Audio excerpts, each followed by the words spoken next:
Il est 18 h à Abidjan et partout en Côte d'Ivoire. Bonsoir à tous et bienvenue dans le Flash Info. Retour au bercail pour la championne des récents Jeux d'athlétisme à Moscou. L'Ivoirienne Muriel Aoré, sacrée médaillée d'argent, regagne Abidjan ce soir même. Hier, vous avez entendu dans le 20h Serge Addo, vice-président de la Fédération ivoirienne d'athlétisme. Tout le monde est invité à lui réserver un accueil chaleureux, histoire de saluer ses exploits pour le rayonnement du drapeau orange, blanc et vert.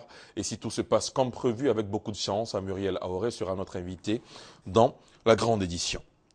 Un mois justement après ces Jeux de Moscou se tiennent en ce moment même à Nice en France les 7e Jeux de la francophonie. À ces Jeux de Nice, ils sont 190 athlètes ivoiriens à défendre les couleurs du pays.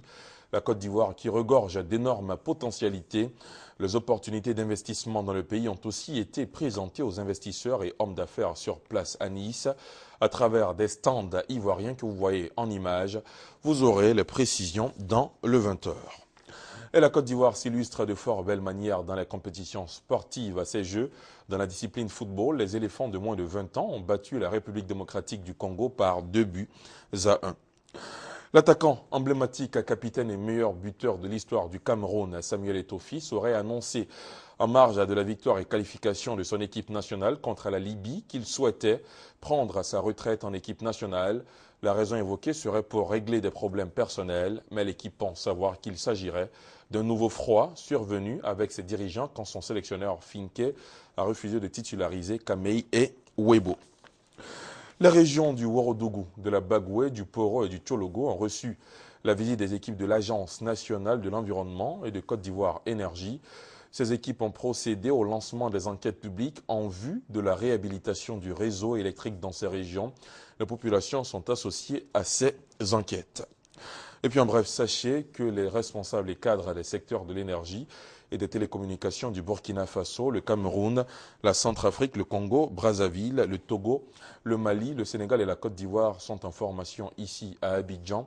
Dans la ligne de mire, la régulation des secteurs de l'électricité et des télécommunications dans 9 pays africains francophones, l'initiative de l'autorité ivoirienne de régulation du secteur de l'électricité ANARE, en collaboration avec l'Institut de la francophonie pour le développement durable.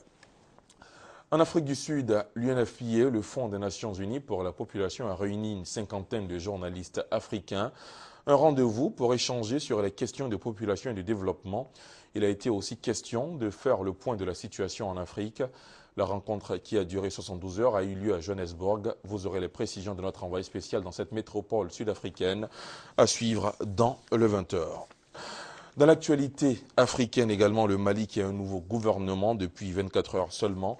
Les 34 ministres ont reçu leur feuille de route ce lundi des mains du nouveau président Ibrahim Boubacar Keïta. Reportage.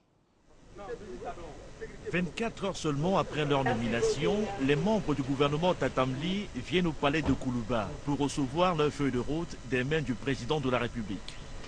Une feuille de route que les poids lourds de l'équipe gouvernementale semblent déjà connaître par cœur. Faire en sorte que l'autorité politique exerce clairement la tutelle sur l'ensemble des forces armées et de sécurité, améliorer les conditions de vie des militaires dans le cadre général de l'amélioration des conditions de vie des Maliens, et faire en sorte que nos forces soient assez opérationnelles à la fois pour les défis nationaux et régionaux. On sait qu'il y a la crise du Nord.